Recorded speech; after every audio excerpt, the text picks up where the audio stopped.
Hello friends, आज ही class में हम चरक संहिता सूत्र स्थान का थर्ड चैप्टर कंप्लीट करने वाले हैं। आज इसका सेकंड लेक्चर है। इसके पहले मैंने आपको कुष्ठहर लेप पढ़ा दिए थे 15 प्रकार के। आज की क्लास से हम पढ़ने वाले हैं कोलादि लेप से, है ना। तो 15 हमारे कुष्ठहर लेप कंप्लीट हो गए हैं। सेकंड नंबर पे हमने देखा था वात विकार नाशक 4 लेप। अब यहाँ पर ही पूरा कंसेप्चुअल है, यहाँ पे कोई भी चीज रटना नहीं है। हमें एक कॉन्सेप्ट बनाना है कि वातहर लेप में क्या चीजें आएंगी। तो वात को हरने के लिए सबसे बेस्ट क्या होता है? तेल होता है। तो यहाँ पे सारे योग जितने भी आएंगे, 4 योग का नाम सभी में तेल रहेगा या घृत रहेगा। और दूसरी चीज, वात को हरने के लिए ब्रह्मण कारक औषधि का होना जरूरी है। तो यहाँ पे कुछ मांस का नाम भी रहेगा, जैसे आनुप मांस, जलीय मांस। ये क्या करता है? वात को शांत करने वाला होता है। ठीक है, तो मांस का नाम रहेगा। बेसवार मतलब वही अस्थि रहित मांस है। उष्ण चीजों का नाम रहेगा, स्निग्ध चीजों का रहेगा, घृत तेल का रहेगा, है ना। तो वातहर हमको 4 अभी याद हो गए हैं। ठीक है, चलिए शुरू करते हैं। तो कोल आदि लेप, कोल कुलत्थम, कुलत्थ कैसा होता है आपको पता है? उष्ण वीर्य होता है। रासना वात हराणाम आपने अग्र में पढ़ा है। ठीक है, अच्छी तेल फलानी, है ना। दे दिया ना तेल का नाम। तो मैंने आपको अभी क्या बोला था? इसमें तेल का नाम आएगा और उष्ण द्रव्यों का नाम आएगा। तो कुलती देवदारू रासना उड़द अलसी अन्य अलसी और अन्य तेल जैसे सरसों का तेल, एरंड का तेल। फिर आता है वचा सताहा यव चूर्णम अम्लम उष्णानी। तो दे दिया ना, अम्ल और उष्ण चीजों का प्रयोग जहां पर करेंगे, तेल का प्रयोग जहां करेंगे। रासना वात हराणाम है। कुलत्थ कैसा होता है? उष्ण होता है। ये सब किस में आएगा? वातहर में आएगा। ठीक है, पूरा एक एक ड्रग का नाम याद नहीं रखना है। हमारी ऑप्शन वाली परीक्षा है तो हमें 4 ऑप्शन दिए रहेंगे, हमसे पूछा जाएगा किसके लिए आया है। ठीक है, याद कहाँ तक करें? क्योंकि बहुत सारे श्लोका हैं, बहुत सारे गद्य हैं, सभी चीज याद करना पॉसिबल नहीं है। इसलिए दिमाग को कम से कम लोड देते हुए ज्यादा से ज्यादा चीजों को आपको याद रखना है। ये कब संभव होगा? जब आप इस तरीके से पढ़ाई करना शुरू करेंगे। कॉन्सेप्चुअल मतलब कॉन्सेप्ट बनाना है कि यहाँ पे मैं इसको कम समय में कम लोड लेते हुए कैसे याद रख सकता हूँ। ठीक है, फिर वात व्याधि हर एक और लेप आता है। इसमें क्या है? आनूप, मैंने अभी आपको बताया था। आनूप पशु पक्षियों का जो मांस रहेगा। मत्स्य मतलब मछली भी उष्ण वीर्य होती है। बेसवार हो गया, ये सारे उष्ण रहते हैं। तो इन सभी चीजों का मांस का प्रदेय लगाएंगे। और स्नेही चतुर्भी दशा मूला, तो क्या है? स्नेह, चारों प्रकार के स्नेह का आप प्रयोग करेंगे। दशमूल भी वात शामक होती है। ये सारे किस में आएंगे? वातहर प्रदेय में आएंगे। ठीक है, तो वातहर हमारा 17 और 18 नंबर का 3 हो गया। तो पहला एक हमने ये पढ़ा 16, 17, 18। एक और बचा तो आगे जाके आने वाला है।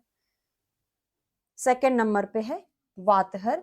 ये कुष्ठहर है, वो अभी सॉरी उदर शूलग्र है, मैं अभी पढ़ाने वाली हूँ। तो पहले वातहर पढ़ ले। तो इसमें कुष्ठ शताहा सवचाम यवानाम चूर्णम सतैलम अम्लम उपशंति वाते। देखो, अभी आप बोलोगे कि मैडम हमने कुष्ठ कुष्ठ नाम से कुष्ठादि लेप भी पढ़ा, कुष्ठादि चूर्ण भी पढ़ा, तो कहीं हम इससे कुष्ठ से कंफ्यूज ना हो जाए। जरा पेज पलटा के देखो, कौन सा श्लोक नंबर?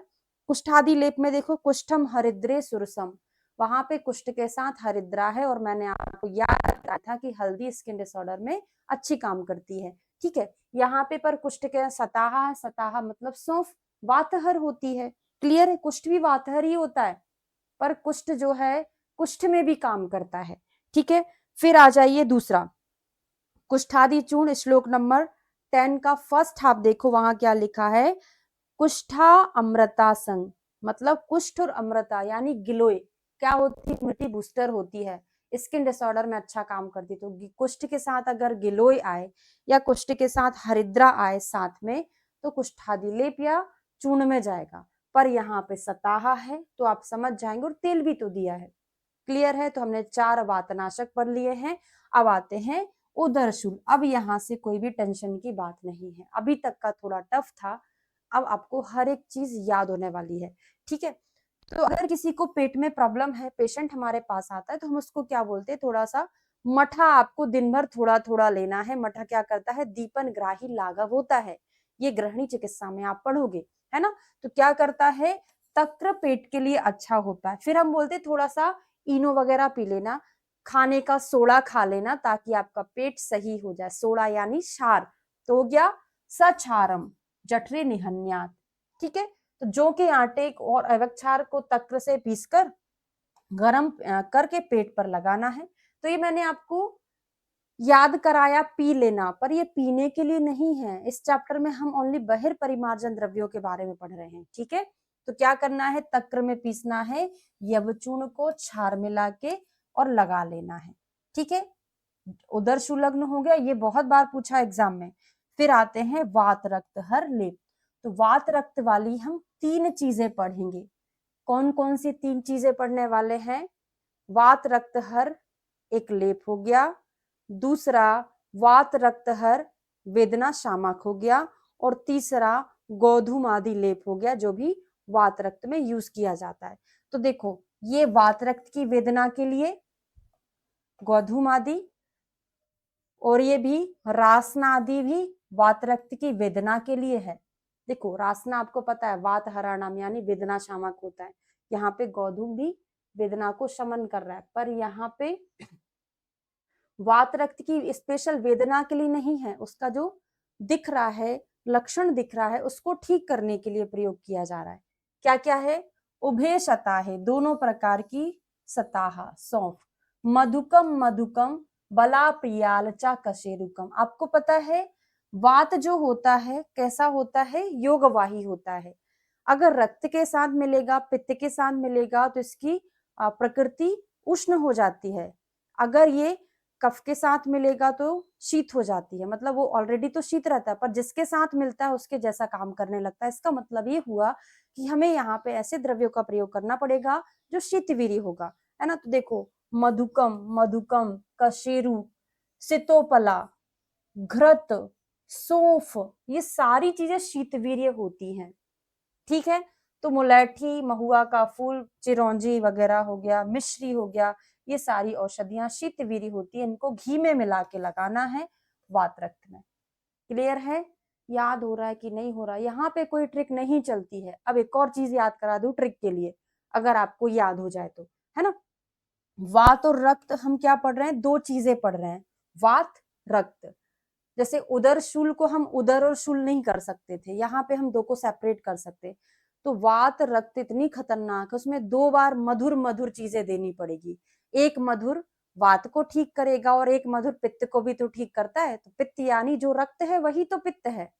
इतना मधुर मधुर दे दिया कि दोनों दोषों को नष्ट कर दे वो। तो मधुर मधुर यानी एक मधुक, छोटी वाली मधुक को मुलैठी और बड़ा वाला ऊ की मात्रा को महुआ बोलते हैं। तो ऐसे भी आप याद रख सकते हो, ठीक है।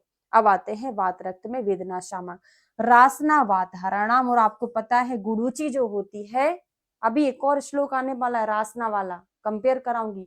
तो गुडुचि जो होता है वात रक्त की ड्रग ऑफ चॉइस, या रसांजन भी आता है कहीं कहीं, सॉरी सुरंजान, है ना।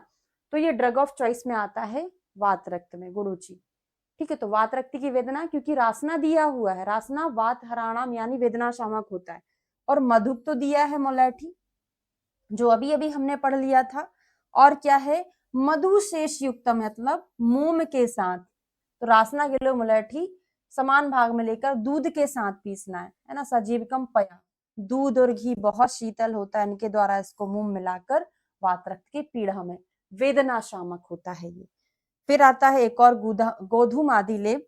तो वाते सरकते, मतलब वात रक्त में साघृतम, घी, गोधूम, छगली, पयश्च। तो यहाँ पे दूध भी दिया है, गोधूम भी दिया हुआ है, ठीक है। तब देखिए क्या सिमिलरिटी है सभी में, घी का यूज किया गया है ना, मुलैठी का यूज किया गया, स्पेशली शीतवीर चीजों का, ठीक है। शीतवीर चीजों का प्रयोग किया गया क्योंकि वहां पे उष्णता बहुत ज्यादा है। अब आते हैं सिराशूल नाशक लेप। तो वात रक्त की 3 हमने चीजें पढ़ ली थी, अब सारी चीजें एक एक हैं। सॉरी, सिराशूल वाली 2 चीजें हैं, कौन कौन सी हैं पढ़ते हैं। तो नत उत्पलम चंदन कुष्ठियुतम शिरोरोजायम साघ्रतम प्रदेहा। अब कोड बनाकर याद करो। भगवान के सिर पर हम क्या चढ़ाते हैं, कमल चढ़ाते हैं। कौन सा, कमल का फूल चढ़ाते हैं, कमल का फूल चढ़ा दिया, उत्पलम। और चंदन का तिलक भी करते हैं तो चंदनम हो गया। उत्पल चंदन सिर पर चढ़ा दिया, याद हो गया पूरा। नत, उत्पल, कमल का फूल, चंदन, ये सारी चीजें सिर पर चढ़ाया जाता है तो शिरोरोजा में प्रयोग कर दिया। पहला शिरोरोजा कंप्लीट हो गया। अब दूसरा आता है, तो उत्पल बोलो या प्रपौंड्रीक बोलो या नलद नहीं, नलनी वगैरह जो आता है। कमल के कितने सारे पर्याय होते हैं, तो यहाँ पे फूल के पर्याय आ रहे हैं, क्या? प्रपौंड्रीक। तो ये भी कहाँ चढ़ाएंगे? कमल, उत्पल कहाँ चढ़ाओगे? सिर पे ही चढ़ाओगे। शिरोरोजा में इनका प्रयोग किया जाता है। ठीक है, तो शिरोरोजा वाले 2 कंप्लीट हो गए। अब आते हैं पार्श्वशूल नाशक। कितने हैं पार्श्वशूल? 1 है। अब सारे एक एक आने वाले हैं। तो पार्श्वशूल में आपको पता है, शूल में जो प्रधान दोष होता है वात होता है, तो रासना रहेगा। जैसे वात रक्त की वेदना में हमने रासना पढ़ा, यहाँ पर भी रासना रहेगा। पर सेकंड नंबर में डिफरेंस रहेगा। क्यों रहेगा? वहां पे हमने रासना के साथ क्या पढ़ा था? गुड़ूची पढ़ा था। ड्रग ऑफ चॉइस होती वात रक्त की, वहां पर ही वेदना का शमन कर रहा है, पर वात रक्त की। यहाँ पे पार्श्वशूल में है तो रासना के साथ यहाँ पे हरिद्रा नलद है। देखो इसका कोई कोड नहीं है, जब 2 चीजें सिमिलर हो, एक हमने याद कर लिया कि रासना के साथ गुड़ूची हो तो वात रक्त में होगा, पर रासना के साथ कोई और हो तो पार्श्वशूल में देंगे। ठीक है, तो रासना आदि का प्रयोग, और सघृतम सतेलम करके अगर आएगा तो आपको पता ये चीजें होंगी तो वातनाशक हुई। ठीक, अगला आता है दाह शामक। दाह शामक में ऐसी चीजों का प्रयोग करेंगे जो सारी शीतवीर्य हो। कैसी शीतवीर्य हो? शैवाल, पद्म, उत्पल, ये क्या होते हैं?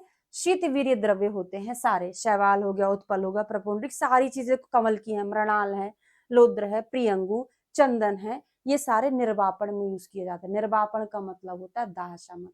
कभी कभी एग्जामिनर दाह शामक नहीं देता है, निर्वापण नाम से दे देता है, तो कंफ्यूजन हो जाता है। निर्वापण का मीनिंग ही होता है दाह का शमन करना। ठीक है, फिर आते हैं दूसरा दाह शामक लेप, 27वां 28वां। तो दाह शामक में हमने 2 पढ़ना है। ठीक है, तो यहाँ पर भी क्या है? ठंडी चीजें हैं, सीता है, पद्मक है, हो गया कमल का भेद, नलिनी ये भी कमल में आता है, दूर्वा भी रक्त पित्त में यूज किया जाता है नस्य के फॉर्म में, ये भी शीतल होता है।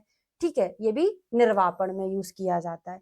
फिर आता है शीतनाशक। ऐसे द्रव्यों का प्रयोग होगा इसमें जो गर्म होंगे। कैसे? जैसे शैलीय, नहीं पता इसको शिला याद कर लो, पत्थर गर्म होता है, ठंडी को नष्ट कर देगा। अगरू का लेप खूब पढ़ा है आपने। अगरू कैसा होता है?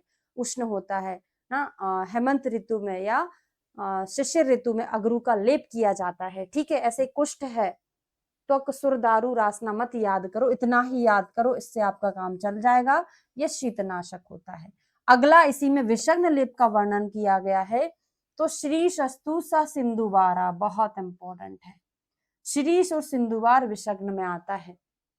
महाकषाय भी मैंने आपको पढ़ाया है, आगे पढ़ाऊंगी, है ना। तो वहां पर भी शीरीष, सिंधुवार और एक और चीज आती है, वो विषग्न में आती, 3 चीजें, तो वहां से आपको ये चीज याद हो जाती है। ठीक है, अब शीरीष आदि, स्वेदहर तथा पत्रादि दुर्गंध आदि लेप। तो देखिए, स्वेदहर मतलब पसीना ना आए, तो जो कूलर होता है, कूलर में जो लगा रहता है उसको हम लामज्जक बोलते हैं या खस बोलते हैं। उसके द्वारा ठंडी ठंडी हवा आती है तो पसीना नहीं आता है ना। तो लामज्जक। हेम, हेम मतलब समझ लो बर्फ है, तो बर्फ से अगर पूरे शरीर में क्या कर देंगे? स्पंजिंग कर देंगे बर्फ से, तो क्या होगा? पसीना ही नहीं आएगा, ठंडा शरीर हो जाएगा। तो हेम है, लोद्र है, लामज्जक है, स्वेदहर प्रघर्ष है। और लास्ट आता है दौर्गंध्यहर। कोई नहाया नहीं है, शरीर से दुर्गंध आ रही है, नहाना नहीं है उसको, तो पत्तों से पोंछ दो। क्या कर दो? पत्तों से पोंछ दो, चंदन लगा दो थोड़ा सा। पत्र किसमें? डुबा डुबा के पानी में, तो पत्र को पानी में डुबा डुबा के उसका शरीर पोंछ दो, थोड़ा सा चंदन लगा दो, दुर्गंध नहीं आएगी। चंदनानी, है ना। इसका मीनिंग ये होता है तेज पत्र। पत्र मतलब तेज पत्र है। सुगंध बला, लोद्र, अभय और चंदन, इन सब का प्रयोग दुर्गंधनाशक होता है। तो इस प्रकार से हमने 32 प्रदेह को कंप्लीट कर लिया है। तैयार हो जाइए क्वेश्चन के आंसर देने के लिए, क्योंकि पढ़ तो आपने लिया है लेकिन आपको उसका आउटपुट ही नहीं पता, तो फिर पढ़ने का कोई मतलब नहीं है कि आपने जो चीज पढ़ा आपको याद हुआ कि नहीं हुआ। ठीक है, तो एक बार अच्छे से वीडियो को पॉज करके रीड कर लीजिएगा, उसके बाद आंसर देना। ठीक है, चलिए शुरू करती हूँ पूछना। आरगवदी अध्याय में कौन से द्रव्यों का वर्णन है? पहला क्वेश्चन, अंतःपरिमार्जन, बहिर्परिमार्जन, शस्त्र प्रणिधान या अंतः बहिर, दोनों प्रकार के द्रव्यों का। दूसरा क्वेश्चन है, जो कुष्ठहर 6 सिद्धतम लेप बताए हैं आचार्य चरक ने, उसमें किसकी भावना देते हैं? दूसरा, उसको कौन से तेल में संरक्षित करके रखते हैं या उसको मिला के रखते हैं। ठीक है, अगला क्वेश्चन है, परम कुष्ठ निसूदनाय कौन से लेप को कहा गया है? रसांजनादि, मनाशिलादि, कुष्ठादि या पाकयुक्त मनाशिलादि लेप को। आरगवदादि लेप में कौन सी 3 पत्तियों का प्रयोग किया गया है और उनको किसमें पीसा गया है ना? ये आपको सारी चीजें बताना है। अब बताइए, उभे शताहे मधुकम मधुकम बला प्रियालम च कशेरुकम। उभे शताहे मधुकम मधुकम, क्या है ये? वात व्याधि हर है कि वात रक्त हर लेप है या शिराशूल हर है ना? फिर एक आता है, तक्रेण युक्तम यवचूर्णम उष्णम सच्छारम, किसके लिए है? सेकंड है, नेक्स्ट है, आनूप मत्स्य बेशवारे उष्णे प्रदेहा। फिर बताइए, नत उत्पलम चंदन कुष्ठ युक्तम, नत उत्पलम चंदन कुष्ठ युक्तम। फिर देखो, 2 जगह रासना रासना आता है, एक रासना गुड़ूची मधुकम और एक आता है रासना हरिद्रे नलदम। ये दोनों कहां कहां पर आया? शैवाल पद्म उत्पल प्रपौंड्रीक दाह शामक है कि शीत शामक है? फिर बताइए, शैलेयम अगुरु सकुष्ठे दाह शामक है, शीत शामक है, किस में आता है? पत्राम्बुल लोध्र अभय चंदनानी, श्री शस्तु सा सिंधुवारा, कोलकुलत्थ कहां पर दिया था?